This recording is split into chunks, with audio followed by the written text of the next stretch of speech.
Hey guys, we thought it would be a good idea to make a video, kind of explain what's going on with Emerson at this point in time. That way, everybody's in the know, and you don't have to hear it from somebody and hear it from somebody, and of course, the information gets construed and not communicated the same way. It's also, I think you'll understand, easier for us to kind of put it out there once instead of kind of having the same conversation over and over and over and over again with everybody that you want to share it with. It's we are not worried about people, knowing. I mean, it's not a secret. You can forward this to anybody that you feel would like to know or need to know. As of right now, our two older kids, Bryn and Jason, do not know anything. That'll change in the next week or so.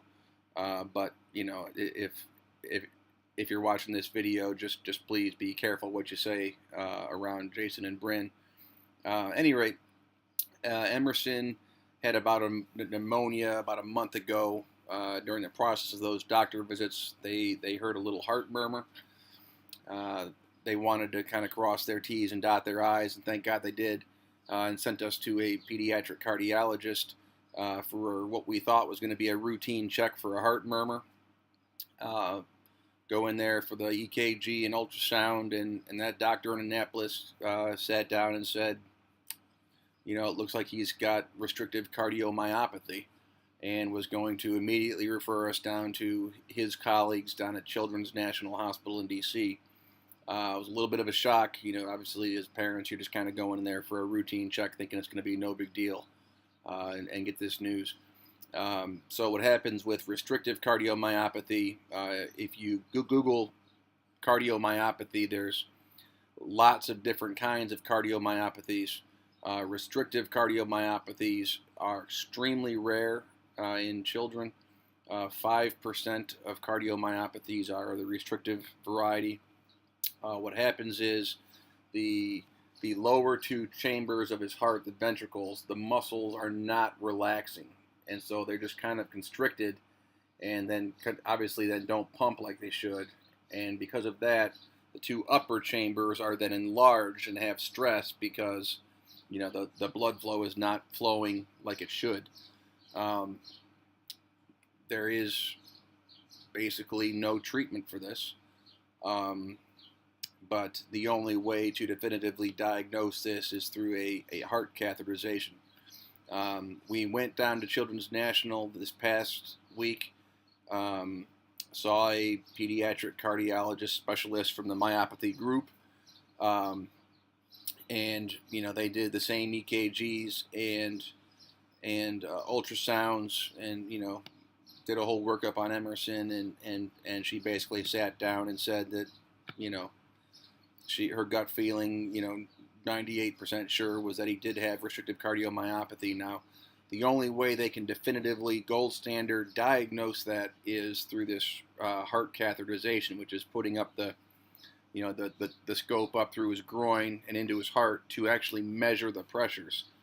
From watching them do their tests with the EKG and the ultrasound, you can see the blood pumping through the heart.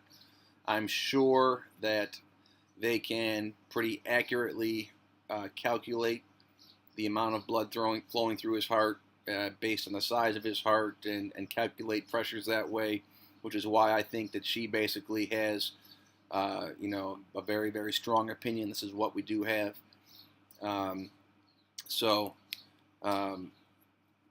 Any rate, we actually, at this point in time, are going up to Johns Hopkins this coming Thursday, which is the 14th, for what amounts to a second opinion. Essentially, what we understand now is that our insurance is somehow contracted or tied in or owned some part by Johns Hopkins. And so if this goes to, the route of a heart transplant, which is what this doctor at Children's National felt was a very strong possibility, then the insurance company was going to want Hopkins to do that. So we've basically been referred back to Hopkins. I believe on Thursday they're going to be doing basically the exact same tests that Children's National just did.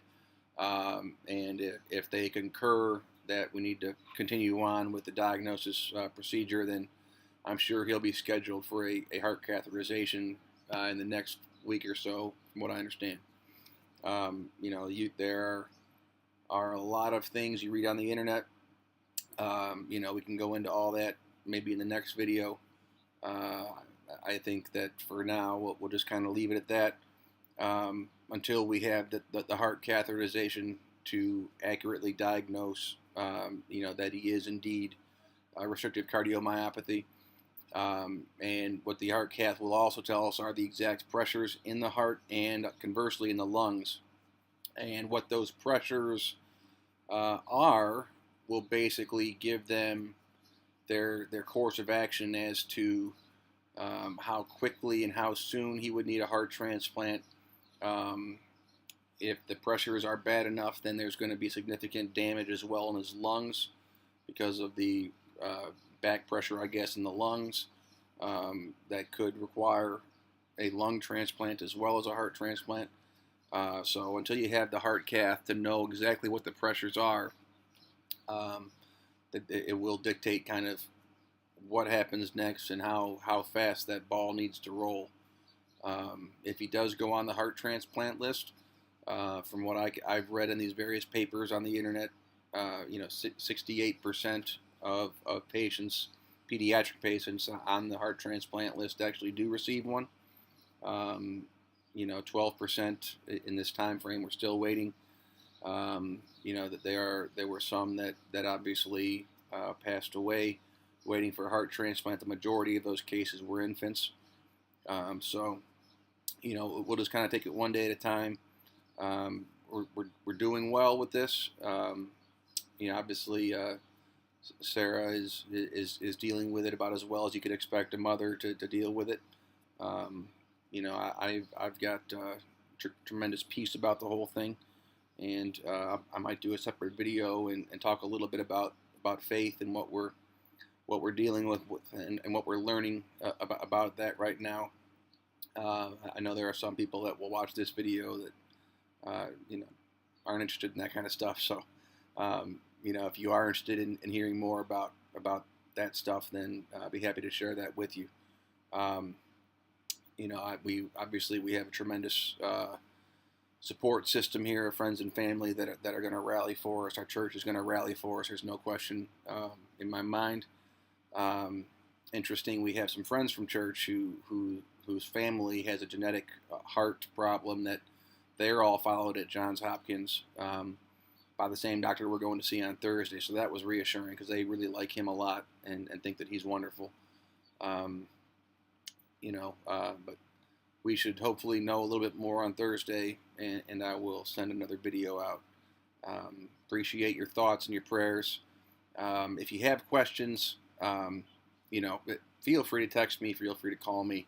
I'm not opposed to talking about it and answering questions and hearing what you have to say or feeling your love and support. It's just from this perspective, it's easier to have this 10-minute conversation one time instead of 20, 30, 40 times. So I love you guys, appreciate you. If you have any questions, feel free to let us know. Thanks. Bye.